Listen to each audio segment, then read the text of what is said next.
Thank you for tuning in to the GSMC Basketball Podcast presented by the GSMC Sports Network. I am your host, Nelson, here on this Thursday afternoon. And I'm really excited for today because football, obviously. And for those of you guys who are interested in football, we have so many football podcasts. And I, for one, love football, and I'm very excited for the game that's going on tonight. If any of you guys want to hear anything about football, we have so many different football podcasts that I recommend that you guys listen to. So I'm just going to shout all of those out right here and now.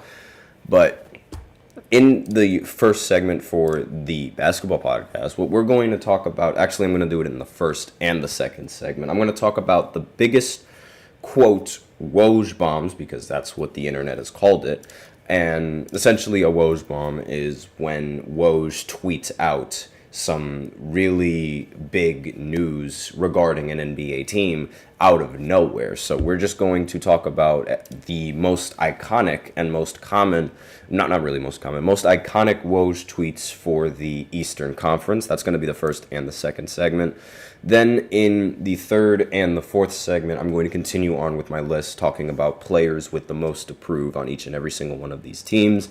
And we also have a special fifth segment that I like to reveal at the end of the fourth segment, so be sure to stay tuned for that. And it's going to be different from every other one of the segments, so if you're interested in that, be sure to stay tuned. Before I begin, however, just let me know if you guys like it when I do these lists. If not, I can always do something different. Just let me know in the comments. And before I begin with this first segment, I do like to remind everybody that we love to hear what you guys have to say during the show, whether you guys have a burning question, hot take for the game, or just something that you've been dying to share. We're all ears, and if you really want your comment or question to get noticed, then use Super Chat. You can just hit the $ below the chat box, send in your message. It's guaranteed to get featured on the show, and it's a great way to support our channel. If Super Chat isn't really your thing, that's okay, because you can use the link displayed below the ticker, gsmcpodcast.net, and you can send in your comments and or donations that way. So either or really helps the show. Doesn't matter which one you do.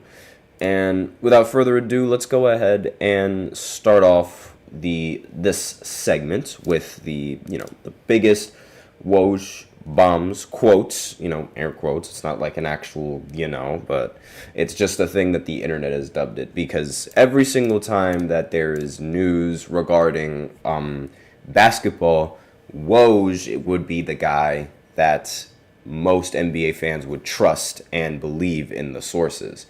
And with him gone, obviously, it's a little bit weird not having him in the news industry and the reporting industry, because we usually get all of our news from him. And when he doesn't reveal when he's not the one revealing the news, then it's a little bit difficult to trust the sources. At least most people don't want to trust the sources. So this is just in honor of his memory and his time with ESPN. And we're going to go in alphabetical order with the Eastern Conference, so we're going to start with Atlanta once again.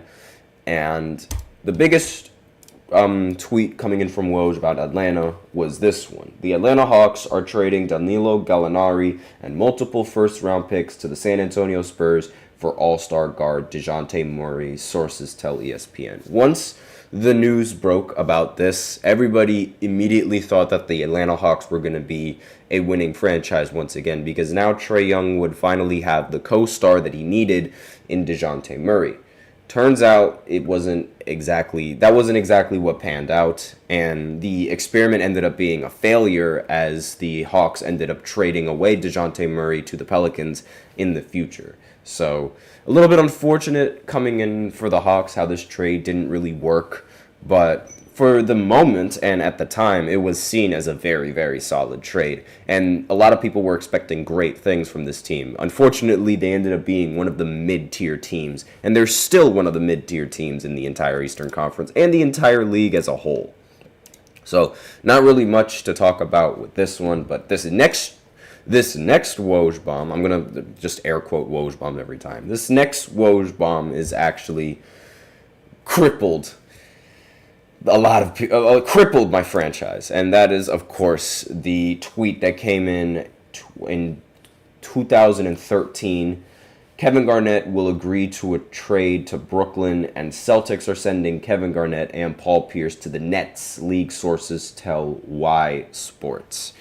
So, obviously, this trade is incredibly infamous, not just because the Nets were trading for past their prime players, but because the players and the picks that they ended up giving up in this trade turned out to be Jason Tatum and Jaylen Brown. So not only did this cripple the Brooklyn Nets for the time, but it also crippled the Brooklyn Nets for the future.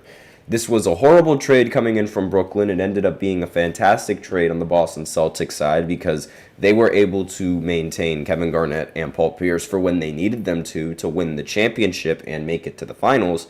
And then they were able to get rid of them and completely replace them with two Jaylens and wreak havoc on the league and win in 2024. Like, that it couldn't have worked any better for the Boston Celtics. I'm sure TJ is watching this smiling and just smirking so hard right now because he was set for life after this trade.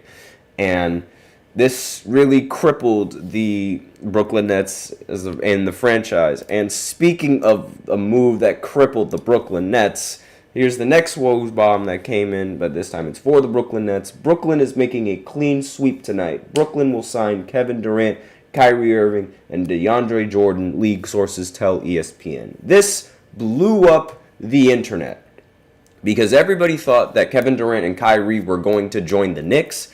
During the regular season, in a recording, in a video, Kyrie was caught saying they have 2 max slots. It's time. So there was already a hint that Kyrie and Kevin Durant were going to team up, but they just didn't know exactly where.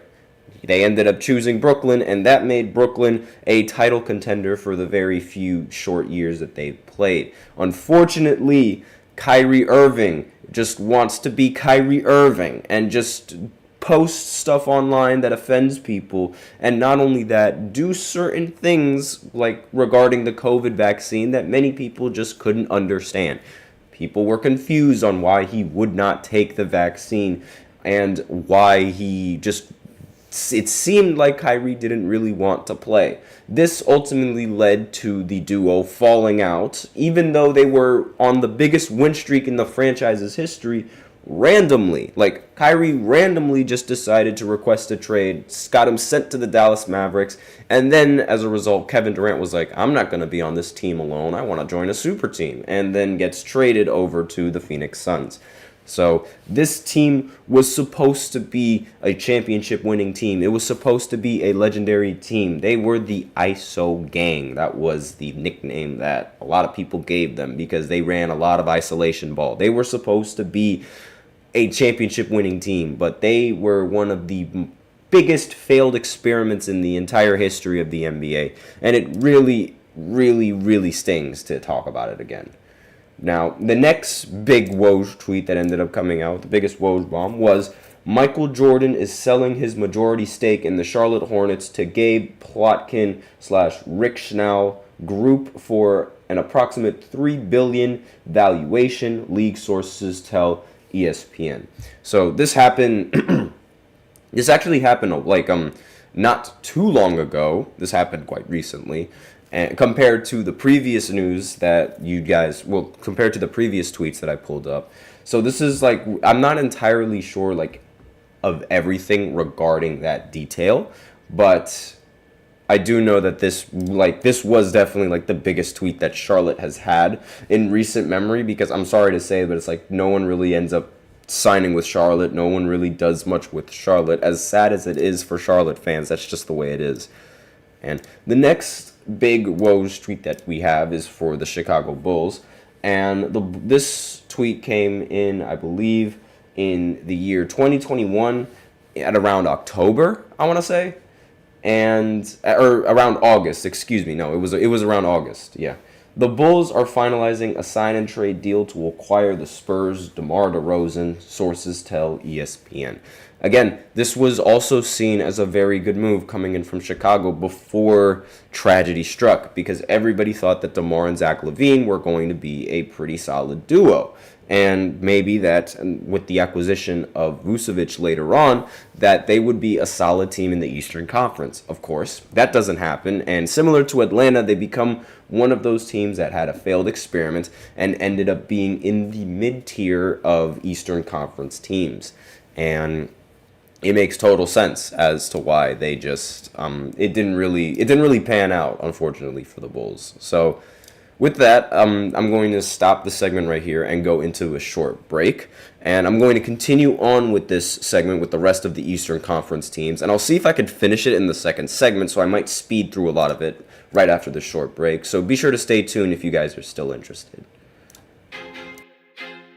I feel like I'm losing my mind. Is everybody in the world blind?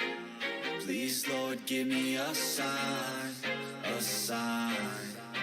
I feel like I'm losing my mind. Is everybody in the world blind?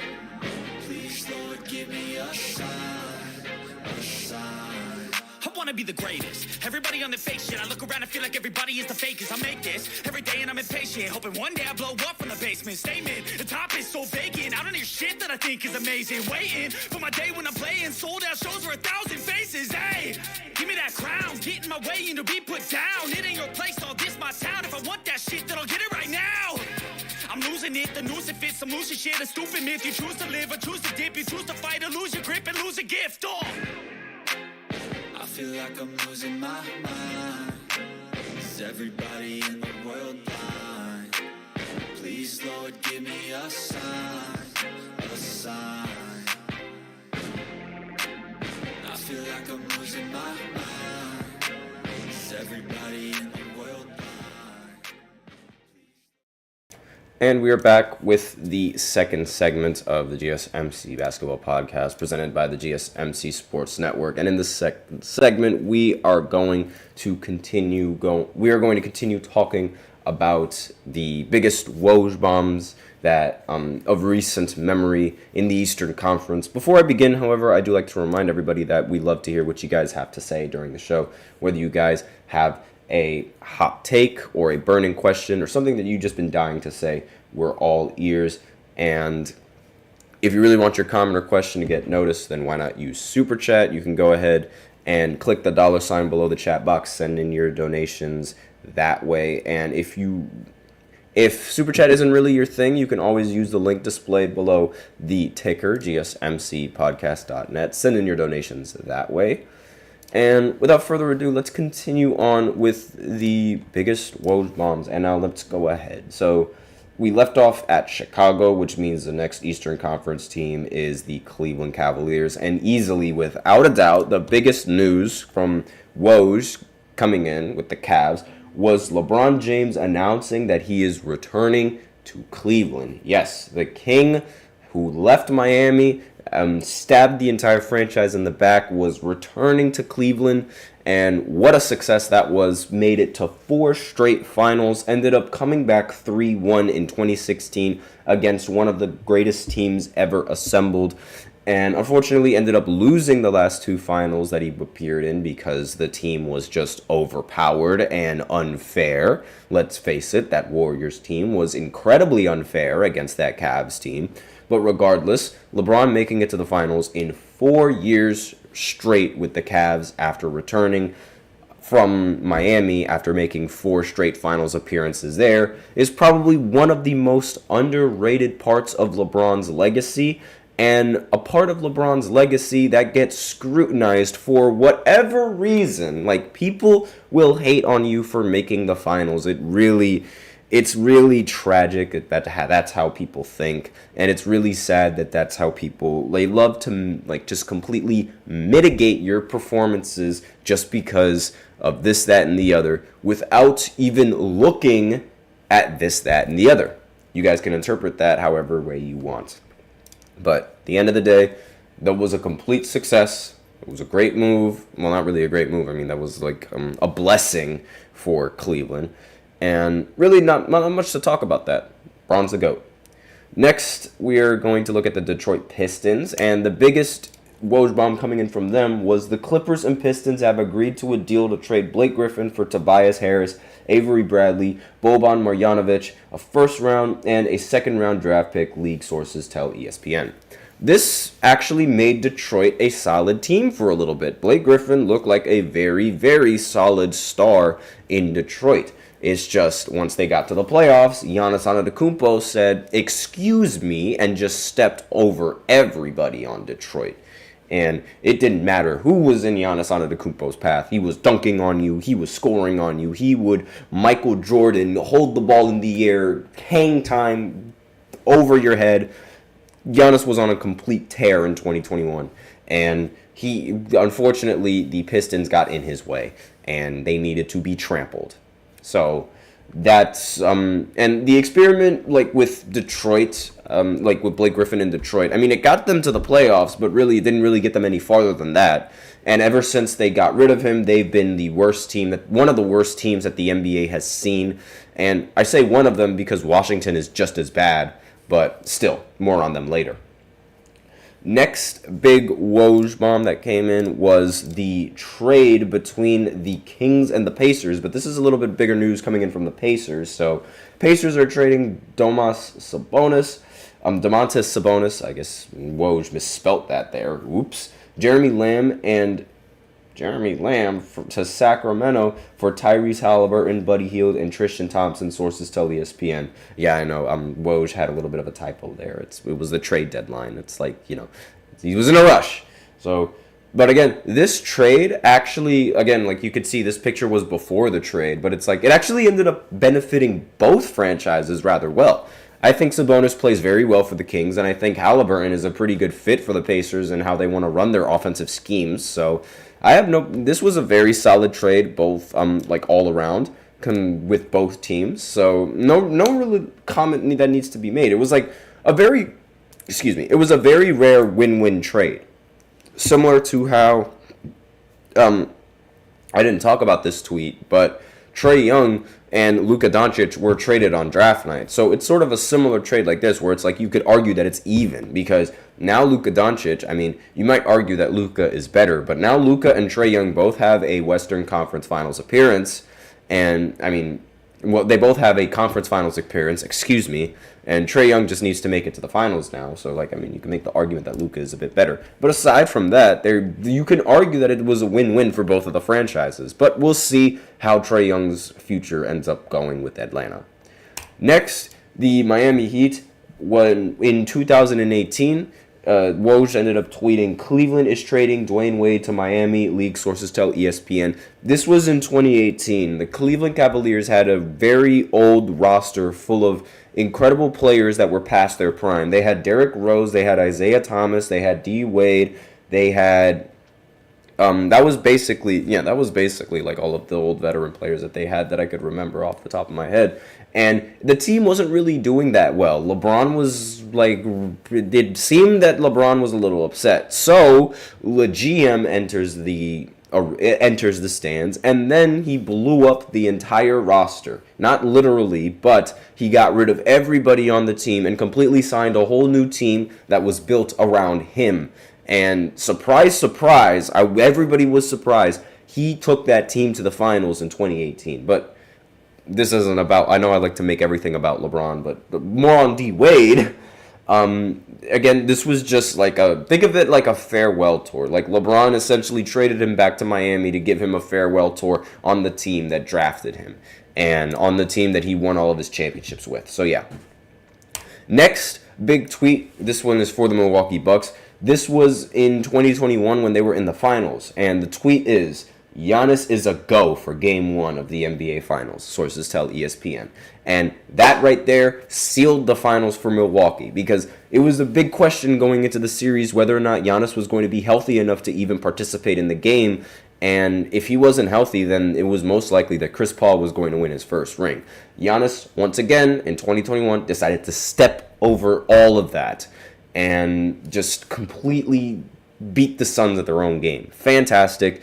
This year, that year in 2021, when they beat the Brooklyn Nets, I literally, I couldn't stand Giannis. However, once Kevin Durant left Brooklyn Nets, I understood like exactly what made Giannis so good. And I don't know why. Like, you could make the argument that it's because, I'm not a big fan of Kevin Durant now, but I do think Giannis is just fantastic. But aside from that, let's go over to the Knicks. And the biggest Woj bomb from the Knicks was, of course, when New York had agreed to a deal to send Carmelo Anthony to OKC for Enes Kanter, Doug McDermott, and a draft pick, league sources told ESPN. Now, this was the first time that the Knicks decided, well, not the first time, but this was the last year of New York Melo Knicks. And,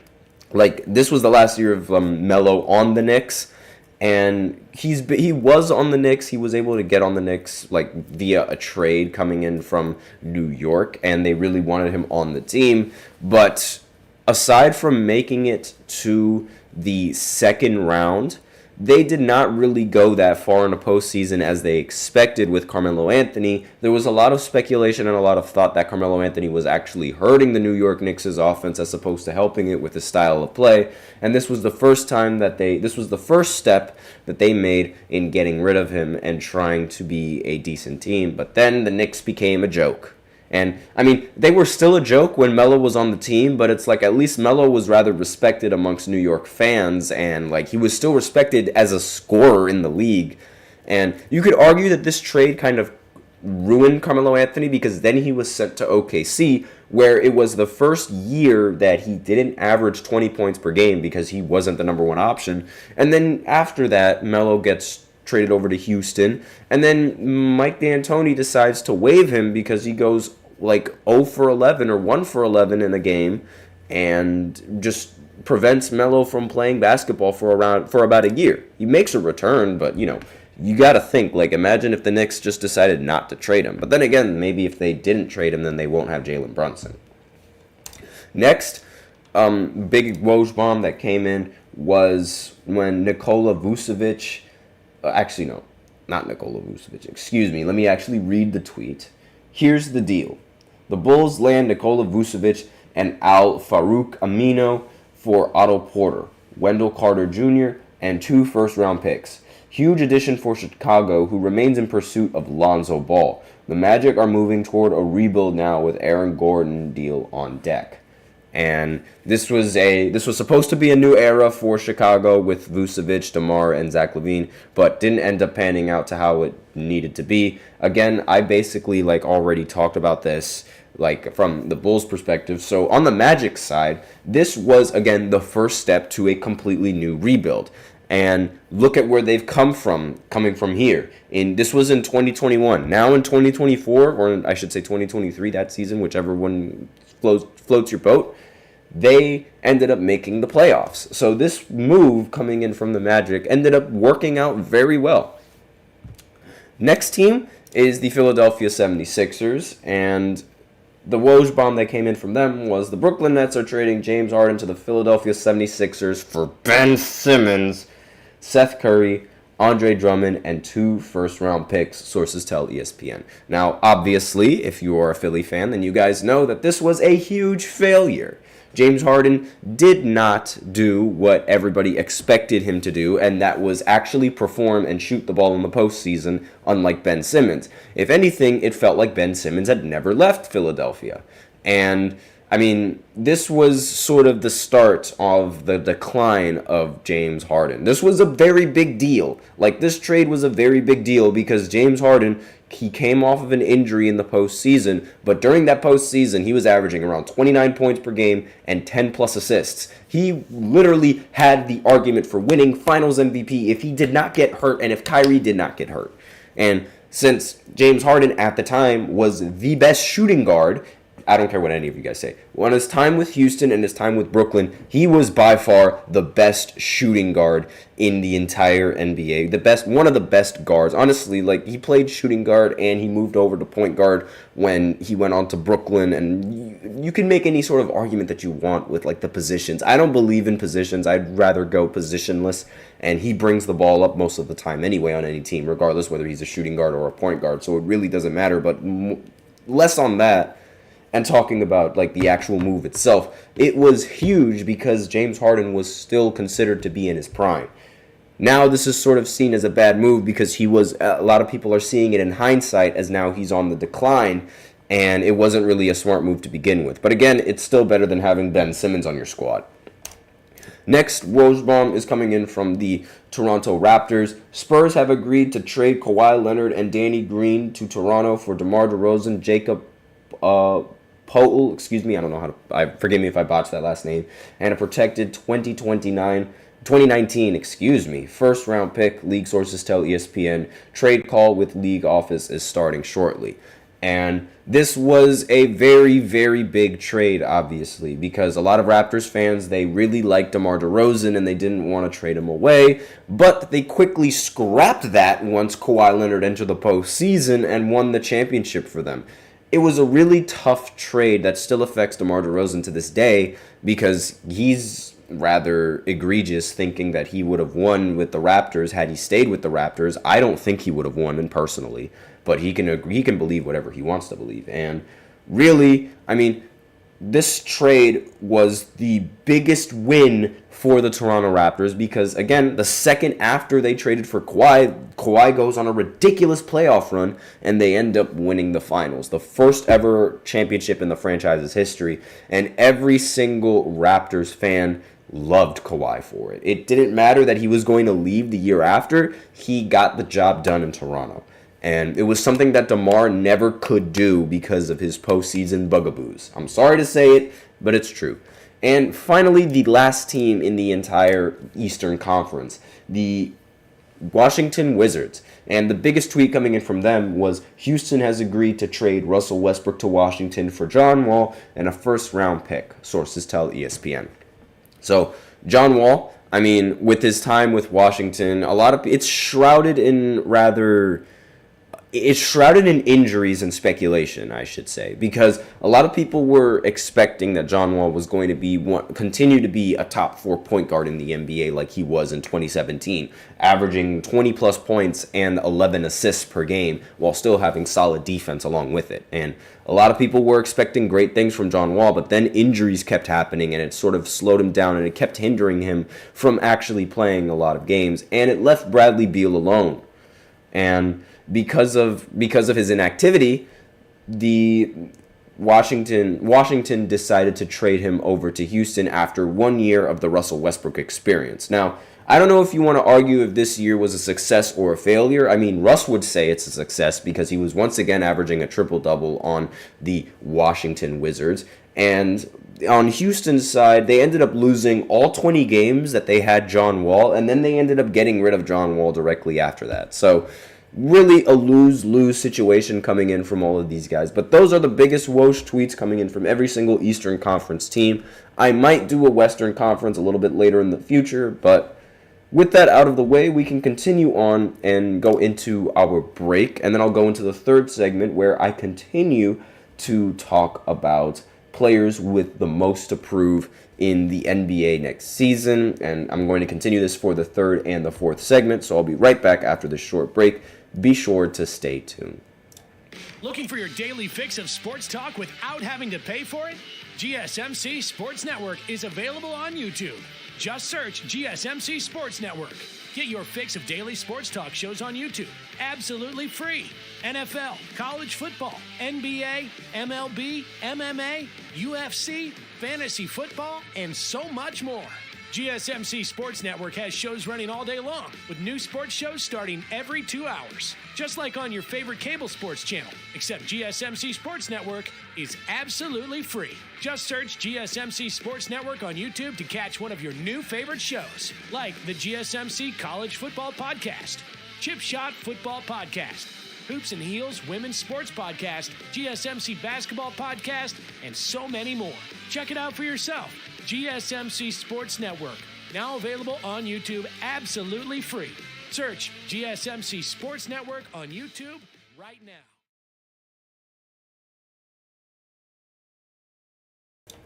And we are back with the third segment of the GSMC Basketball Podcast presented by the GSMC Sports Network. And in this third segment, we are going to be continuing talking about the players that have the most to prove for each and every single NBA team. We are on the 25th team, which is the Portland Trailblazers, so that means there's only 5 more teams to go. And I'll probably break it up into 2 segments so that way I can talk a little bit about every single one of these players and, continue making it a pair because I've always had it a pair and it makes total sense to make every single one of them a pair to me. So I'm just going to continue on. And we left off with Portland, and the player with the most to prove on Portland, in my opinion, is Scoot Henderson. And Scoot was thought of from a lot of people, a lot of rather interesting people, I should say, for lack of a better term. The interesting people thought that Scoot Henderson was going to be the best player coming out of the draft. And it was there was an argument of Victor Wembanyama versus Scoot Henderson in Rookie of the Year in the beginning of the year. It was a thing. I know. It's insane for me to even think that was a possibility and that people were legitimately thinking that he would end up being better than Victor. I thought those people were just being rather optimistic. It was a mix of optimism and a mix of hating on Victor Wembanyama. And personally, I never thought that Scoot was going to be better than Victor. There was just no way, in my opinion. And I ended up being, without a doubt, beyond shadow of a doubt, right, because shortly after Victor Wembanyama had his rookie campaign, there was zero argument for Scoot Henderson. There's zero argument for anyone winning the Rookie of the Year award over Victor Wembanyama. And when Wembanyama showed, some of the shaking shooting in the Summer League, literally the first game of the Summer League was the big reason why a lot of people thought Scoot Henderson was going to be better than him. And some rival team officials wondered whether San Antonio would regret passing on Henderson down the line, according to Chris Mannix. Those people are just hating.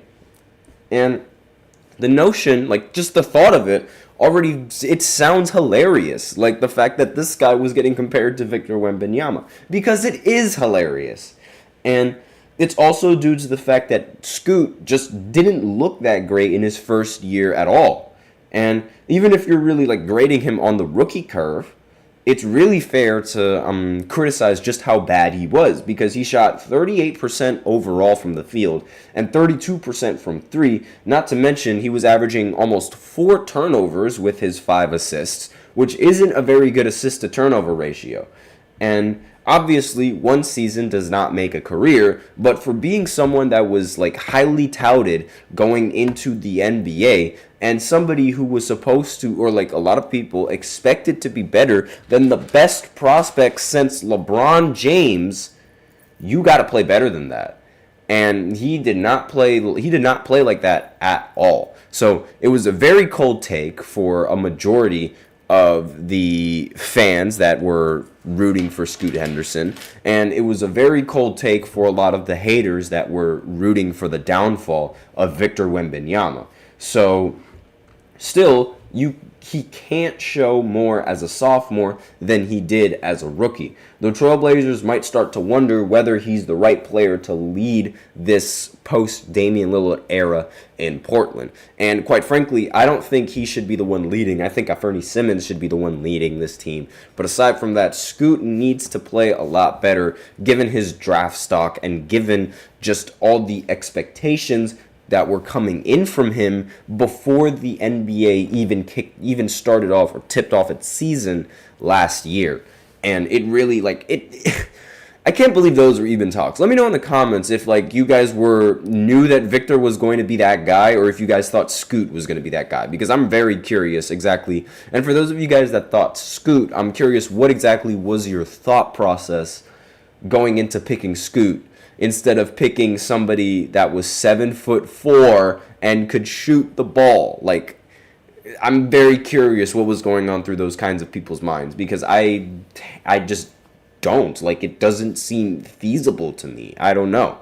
And again, there's still a chance that he could elevate his game. I think I can see him, in the future of his career, I could see him being that kind of, I don't know why, but I feel like Chris Middleton would be the type of player that he'd be. He'd be a solid scorer while at the same time being a much more competent defender and valued more as a defender. I don't know if that's entirely I don't know if you would say that that's entirely Chris Middleton, but I feel like that's really the ceiling that he can get to. And I don't know, like, I'm not really all that high on Scoot. Let me know in the comments what you guys think of him. But next player on this list is for the Sacramento Kings, and that is Keegan Murray. Now, the Kings, they made a crazy addition in the offseason with DeMar DeRozan, and the arrival, like, it doesn't really guarantee that they are going to take that next step. There's a high chance that they're going to take the next step. But DeMar he's a talented player, but he's not a crazy talent that, like, you put him on the team and they immediately become title contenders. It's not the same impact of, let's say, Kevin Durant were to join, or let's say Kyrie Irving were to join, or somebody like that has not only experience in the postseason, but also experience winning in the postseason. You can argue that Kevin Durant's wins are illegitimate, but that's a completely different topic. Now, moving on and continuing, as gifted as DeMar DeRozan is, he's a bit of a weird fit for De'Aaron Fox and Sabonis, like I've been saying, and the article says this as well. Like, just mid-range shooting 24/7 and driving to the paint 24/7 is not really ideal as a third option behind De'Aaron Fox and Sabonis, who already do both of those things. I feel like those two need to be surrounded by shooters, and a shot creator, yes, which is why they got DeMar, but it's like, his particular kind of shot creation is rather inefficient with all the mid-ranges that he takes. And there's still concern for the spacing, given the fact that DeRozan isn't that competent of a three-point shooter, and the defense in those three players. Because while DeRozan is fantastic on offense, the defense from him is known to waver, which was a big difference, one of the differences between Kawhi and DeMar DeRozan in the trade. The fact that Kawhi had the defense in his game, along with the shot creation that DeMar DeRozan had. And there's going to be concerns going into this with the Kings and this offense and how it's constructed and how they manage the lineups. Now, obviously, the arrival might elevate Sacramento's floor, but it is tough to tell exactly how much he's going to raise that floor for Sacramento and what their ceiling will be, especially in this top-heavy Western Conference team. So that job is probably going to rest on the shoulders of this guy right here, Keegan Murray. And again, he's one of the league's 3-and-D players. He was pretty popular, I should say, with the Sacramento Kings. A lot of Kings fans really like him and really like what he brings to the table.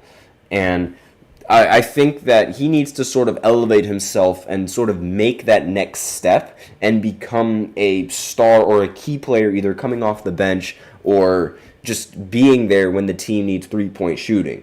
And he's shown flashes of stardom. Outside of Keon Ellis and rookie Devin Carter, the Kings don't really have other avenues towards internal improvement. So Murray stands as their best option in terms of like a player that could exceed people's expectations and just explode as a popular player and a good player, provided you buy into the notion he possesses high-end potential. So that's all that I have for this third segment. Again, I'm going to continue on with this list, and I'm going to finish this list in the fourth segment, but I just have to get into a break for the ads, so I apologize for all that, but be sure to tune in if you want me to continue with this segment right after this short break.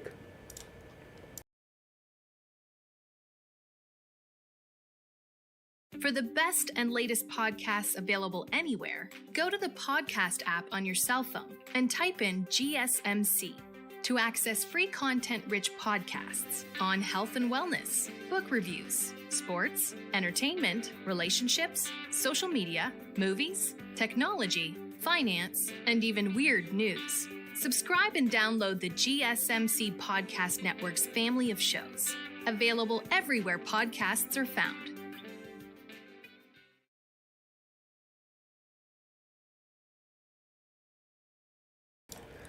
And we are back with the fourth segment of the GSMC Basketball Podcast, presented by the GSMC Sports Network. And in this fourth segment, we are going to continue on with the list of players that have the most to prove.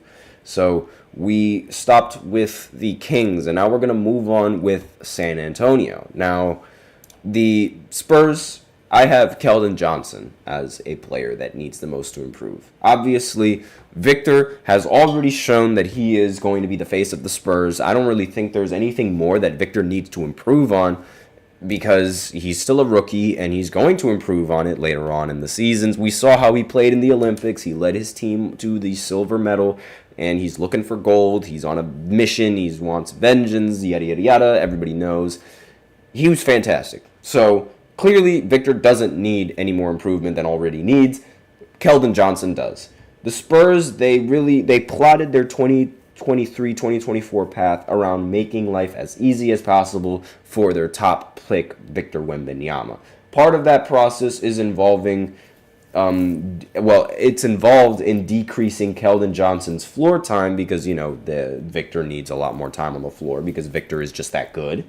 And between October and December, he made 26 starts, averaged 32 minutes. But from January to April, those numbers dropped to just 27 respectively. So he only played 27 games and then played 27 minutes. So Johnson is a relentless scorer, but his consistency is not really his strength. And that's really a problem for a lot of people on the Spurs. They're very inconsistent. The Spurs could live with his lows in hopes he'd have more highs when there wasn't much else brewing in Alamo City, but they need more reliability now that they have a franchise focus, and the ideal wing slot alongside Wembanyama is a better shooter and defender than Johnson has been. So he sort of has to prove that he can fill in that role of being a good three-point shooter and a defender to complement Victor Wembanyama. Realistically, as of right now, the offensive mind for the Spurs should be to give Victor the ball, everybody get out of the way, or with Chris Paul now that they have, run a pick and roll, let them run the pick and roll, and throw the ball up and see if Victor can catch it. Because he is so much taller than everybody else, and he's so much taller than a majority of the centers, while still being versatile enough to rotate on defense, that he can legitimately do everything on the court. And catching lobs over taller defenders, it doesn't even have to be a lob. Just get him under the basket. He can catch it he can put his hand above his head. No one is going to be able to reach him. And then he can just dunk the ball in. It's literally like a video game. It's so ridiculous. You guys know, and here's a little bit more of a realistic one if you guys don't really play video games, but you guys know those little kid hoops that the little kids play basketball on with a pretend ball and not a real basketball, but it's a ball that the kid can shoot.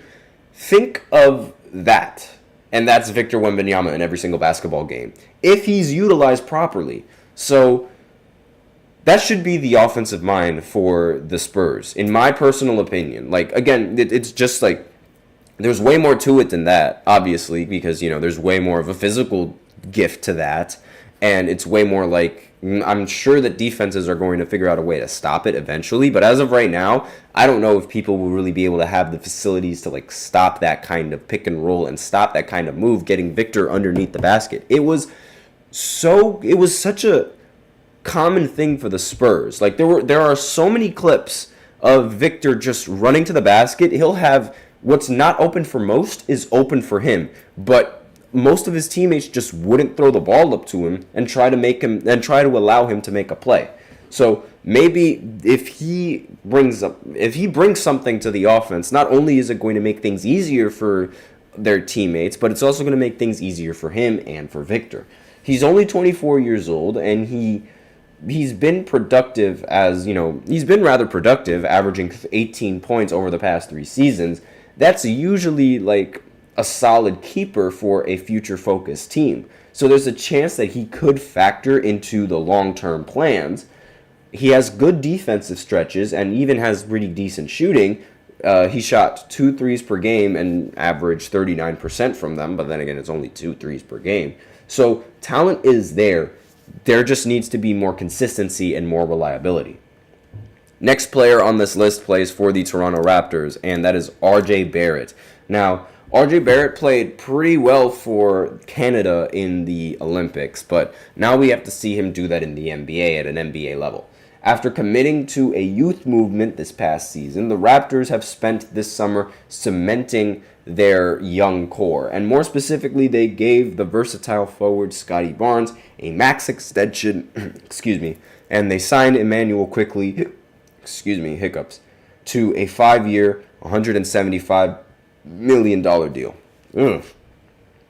So RJ Barrett has a chance to prove that he is worth one of the Raptors' huge contracts during the 2024-2025 season. If he plays like he did after the December trade that sent him to Canada, then it shouldn't really be a problem, because in 32 games, he averaged 21 points, 6 rebounds, 4 assists, while also averaging 55% from the field, 39% from 3, and 62% from the free throw line. Free throw shooting's a little bit weird, like what in the world is that all about? But other than that, fantastic production.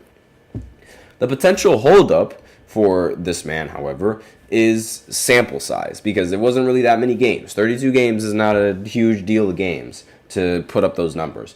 And the partial season spent in Toronto was great, but the 4-season run that he had with New York was not so great. He averaged 18 points, 5 rebounds, 2.8 assists on 42% shooting, 34% shooting, and 70% shooting. So we're going to have to see, because those averages that I just read, that could just be what RJ Barrett is. We're not entirely sure, therefore, given the fact that the sample size isn't really that much. And because who knows, maybe he'll play much better if he's playing with his home in Toronto, like his home team. So that could be an argument, but again, we still have no idea, because it was only a couple of games and it only recently the trade happened. So because of that, we have to wait and wait and wait. And while we're waiting, we can move on to the next person on the Utah Jazz, who is Keyonte George. Now, Keyonte George, he played pretty well as a rookie and really skyrocketed expectations. Now, amongst rookies, this man, I believe, was the only rookie to ever lead rookies in stats whose name wasn't Victor Wembanyama last season. Now, for those of you who didn't understand what I just said, Victor led every single statistical category in both averages and in totals last season for rookies. He led in points, he led in rebounds, he led in steals, he led in blocks. Every single stat that you can count, he led in the averages and he led in the totals. The only one that he didn't lead in was in assists. And this guy was leading in assists. So props to him. He was able to lead the rookies in averaging something and in totals for something in a category that Victor was just completely dominating. Like, it was crazy, because people would look at Victor dominating every single list, dominating in points, rebounds, blocks, steals, all of those, and they would think, oh, that's not Rookie of the Year, which is kind of crazy. But that's a completely different conversation. So, Keyonte has the opportunity to become a real star in this league, according to Jazz coach Will Hardy. And George's upside is admittedly, according to this article, tantalizing, whatever that means. His off-dribble creation for himself and his teammates opens the door to some really high-end outcomes. And then again, it's tough to really bill him as the key to the offense of this team when he's shooting 39% from the field, 33% from 3, and 84% from the line. And couldn't double up really his turnovers with his assists, unfortunately. Now, again, I'm pretty sure. Now, he is in an early stage of his development that you don't want to really overreact to the highs and the lows that he brings to the roster. So there's still room to grow for him, which is really like the most important thing. And if there's room to grow, that means that you can improve easily. Now, finally, Washington. Alexander Sarr, easily going to be the player with the most to prove. He had one of the worst summer league performances that we've ever seen coming in from a top 5 pick in the NBA draft. And he shot a lot of bricks. In the summer league, he shot 9 for 47, which is awful. And not only that, he doesn't really space the floor out that well regardless, considering how he's a center. And Washington may not have drafted him for his shooting, but they can't afford to have a space killer either for the team. So this could end up being like two things. He could be a huge bust, or this summer league is just a fluke. I think the summer league is a bit of a fluke, but his performances in the summer league, they were not great. They were not good at all. There was a game where he went like 0 for 15 or something like that, or 0 for 11. I don't remember what it is, but he did not hit a single shot, and he missed every single one of them, and he built the house, which is bad as the number 2 pick. You do not want to build houses as the number 2 pick. That's not your job. But aside from that, no idea how he's going to really play. So we have to see how he develops. And if it translates over to the regular season, Washington might be in huge trouble. And it's kind of ironic, because I thought that Alexander Sarr should have been the number 1 pick in the draft, and it should have been the Hawks should have. It should have been the player that the Hawks should have tried to acquire, but they just chose not to for some reason. But we'll see whether it'll backfire for the Hawks or whether they dodged a bullet. But yeah, those are the players that have the most approved on this list, and that's the end of that list. But that's not the end of this segment. That's not the end of this podcast. We still have one more segment to go, and that segment is going to be talking about the 76ers and their status on whether or not they're moving to New Jersey or whether or not they're not moving to the New Jersey. I have an update. I'm going to reveal it to you guys in the 5th segment, so be sure to stay tuned if you guys are interested.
And we are back with the final segment of the GSMC Basketball Podcast presented by the GSMC Sports Network. And in this segment, I reveal whether or not Philly is staying in Philly. And boom, they are.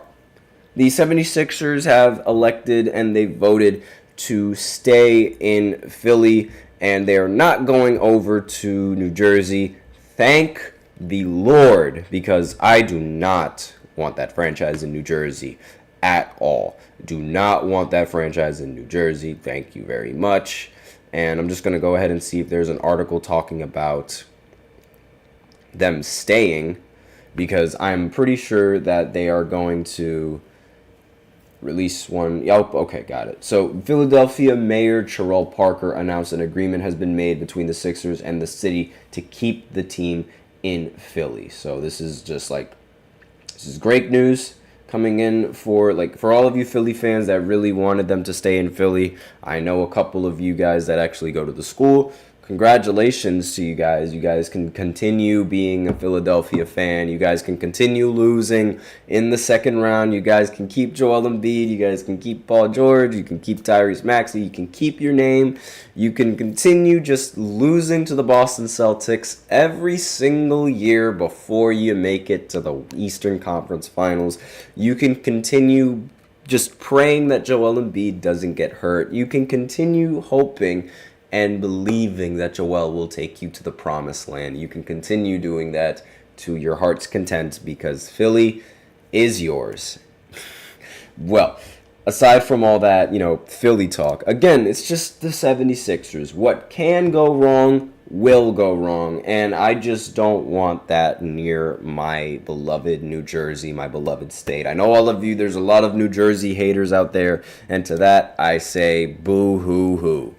Now, the article continues going on, saying Meryl Cheryl Parker announced that, On social media on Wednesday afternoon, Parker announced that an arena would indeed be built for the 76ers in Center City. So, as your mayor, I'm speaking from my City Hall office with a very important announcement. I am proud to share that I have made my decision and an agreement has been reached to ensure that our Sixers are staying at home.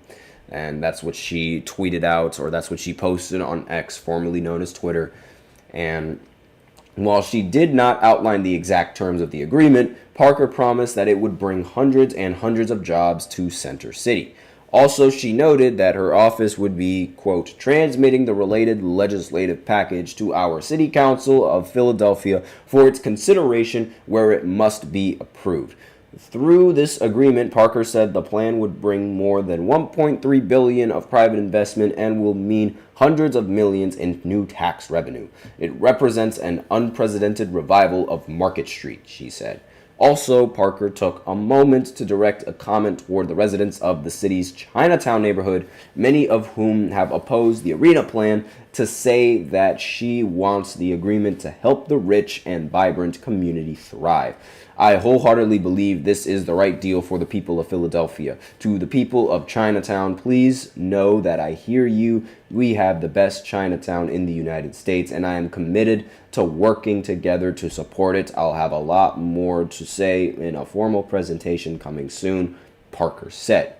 And shortly after Parker announced that an agreement has been made, in a statement, the 76ers said they were grateful for the mayor's work. We are grateful to Mayor Parker and her team for their time and diligence in evaluating our proposal and look forward to advancing to the next steps with City Council, the 76ers said. So it seems that everybody wins. It seems that Philly wants to continue having the 76ers. It's amazing. Like, imagine still wanting a franchise that doesn't make it past the second round still in your state. That is amazing. But sarcasm aside, regardless of the outcome of City's negotiations with HBSE, our door will always be open for the 76ers to join us in South Philadelphia if they ever conclude that is what is best for their team. Hilferty said, alongside the Phillies, we are creating the dynamic and accessible destination for sports and entertainment that will create thousands of jobs, amplify our city, and create numerous community benefits. Either way, we always want what is best for Philadelphia. And maybe you Philadelphia fans should try purchasing your tickets and actually going to these games and not having New York Knicks fans completely overrun your stadium. Maybe then you guys wouldn't have this discussion on whether or not you should move out or not. Ooh, did I touch a nerve there? I just, coming from Jersey, I love messing with Philly fans. And part of that, you can make the argument that part of that is because I am a Giants fan and Philly just constantly beats us every single year. Gah. But aside from that, if you guys want to listen to football, then there's Football Podcast. We actually have two Giants fans that cover their version of football. So whenever the Giants end up playing Philly, I'm sure you guys are going to hear their very strong opinions about the Giants losing, because I'm fully confident that the Giants are going to lose to Philly. They always do. And again, Kenneth and Jeremy, Kenneth hosts the Football Podcast, and Jeremy is a host for, I believe, a completely different sports podcast. I'm not entirely sure what the name of it is, but I do recommend checking out the channel and following them both and listening to both of them. So aside from, Philly staying in Philly, staying away over there on the other side of the lake, of the river, excuse me, I'm grateful for this. And that's it. That's all that we have for this fifth segment. And I'm going to end this off a little bit earlier than I wanted to, because I actually have to get ready for class soon. So thank you so much for tuning into the GSMC Basketball Podcast presented by the GSMC Sports Network. Your support means a lot to us, so please remember to subscribe to the show, leave a positive review. It really does make a difference. We also invite you to follow us on Facebook, Twitter, TikTok, and Instagram for more content and updates. As usual, please remember to use the link displayed below the ticker on every single show segment. That is gsmcpodcast.net. And actually, no. And also, if you really want your comment or question to get noticed, then go ahead and use Super Chat. And you can send in your comments or donations that way, or use the link as I previously said. Either or really helps the show. Thank you so much for tuning in. I am your host, Nelson, and as always, take care.